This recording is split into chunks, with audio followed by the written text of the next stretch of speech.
I have a daughter. You already warned that she's very cute. Obviously, she is.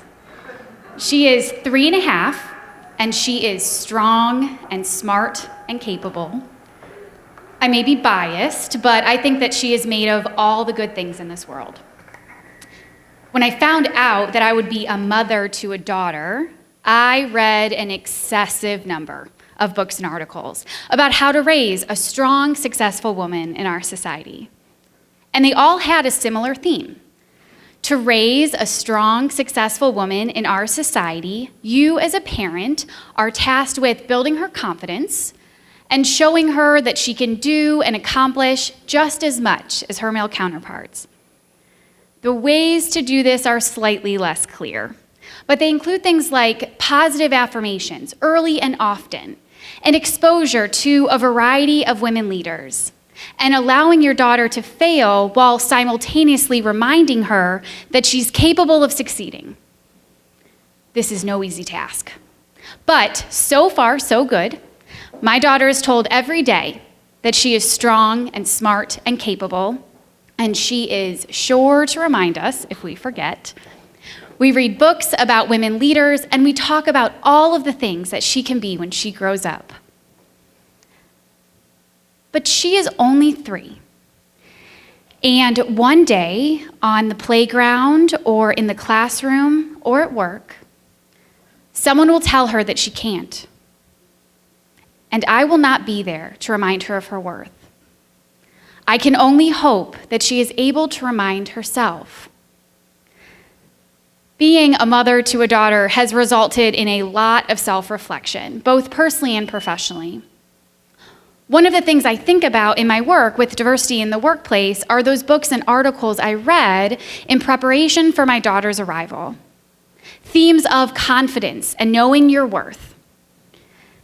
And in those moments, I can't help but wonder, when was the last time I told myself that I was strong and smart and capable?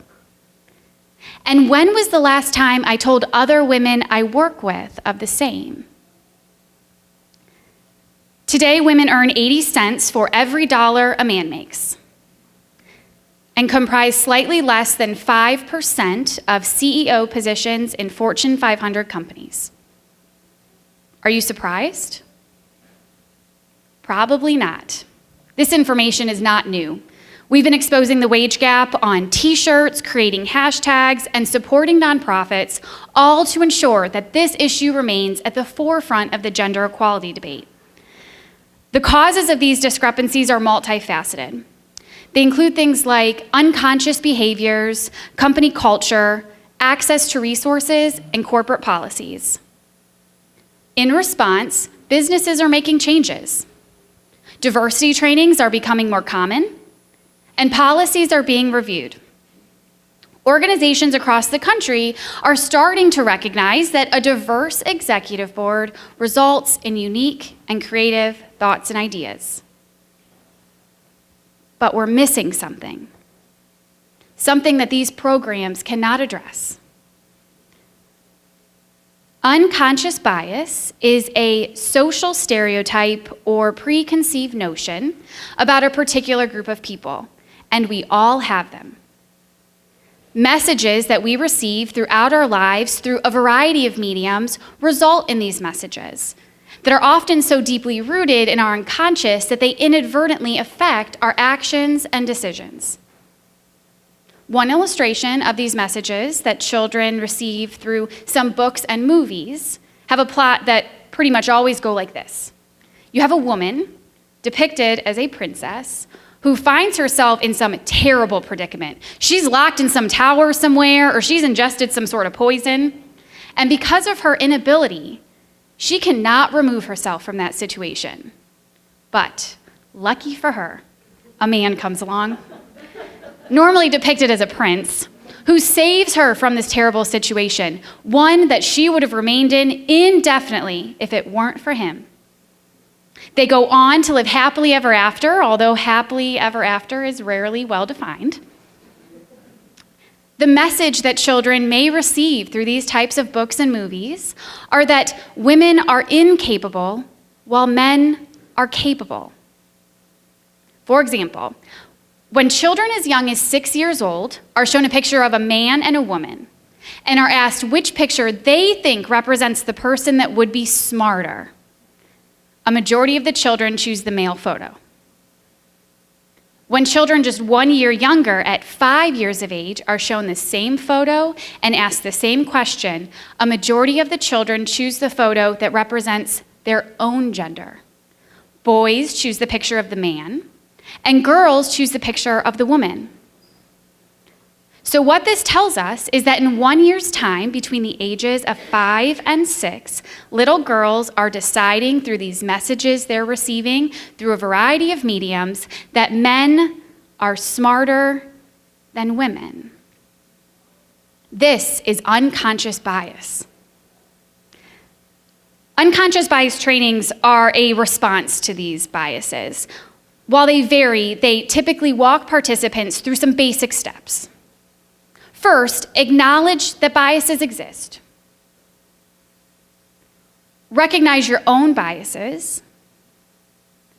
Think about how these biases affect your actions and decisions, and come up with a plan on how you'll question these biases in the future.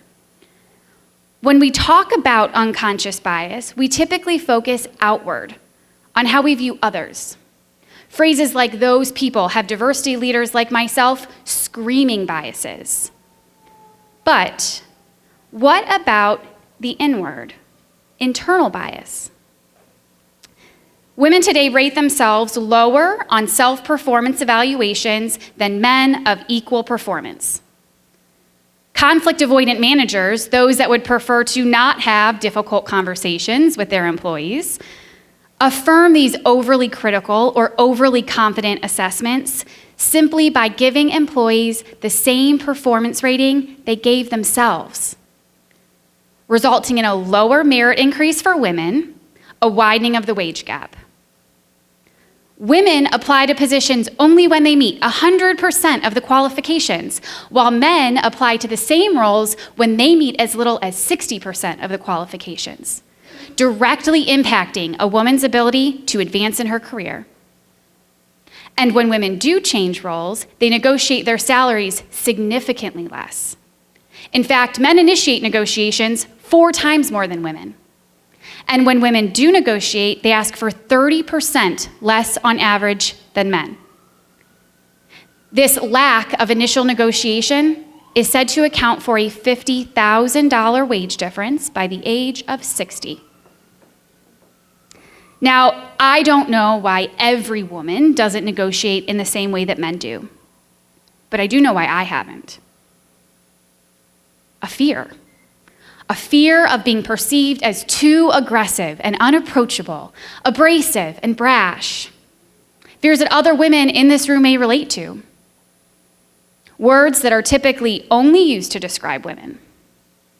Fears that carry over into our working life, resulting in women speaking less in meetings than men and claiming our ideas as our own less often. When women move into management positions, their female employees are harder on them. Almost half of women would just prefer a male boss, with only a quarter preferring a female boss, while a majority of men don't care either way. Women rate their female bosses lower than their male bosses, regardless of similarities in management style. And women are just as tough on their female employees, giving more negative critical feedback about their personalities than the men that report to them.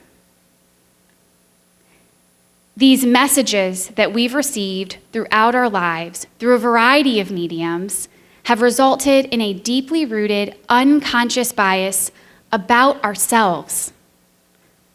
We project these biases on other women around us. So what now? Let's go back to the beginning. Acknowledge that these biases do exist. Recognize your own biases. Think about how these biases have affected your actions and decisions. How did you respond to your most recent performance evaluation? Did you apply to that promotion? And come up with a plan on how you'll question these biases in the future. What will you do differently at home and at work? We wear t-shirts and hashtag and support nonprofits, but we continue to stunt our own growth simply by forgetting what we knew at 3 years old, that we are strong and smart and capable. What would happen if we reminded ourselves every day and told others when they forgot? To the business and diversity leaders, the work within our organizations is important. It is necessary and it must continue. While we have taken steps in the right direction, we still have much ground to cover. To the advocates fighting for equal pay, for equal work, I commend you. And I challenge you. Let's not forget about ourselves. Thank you.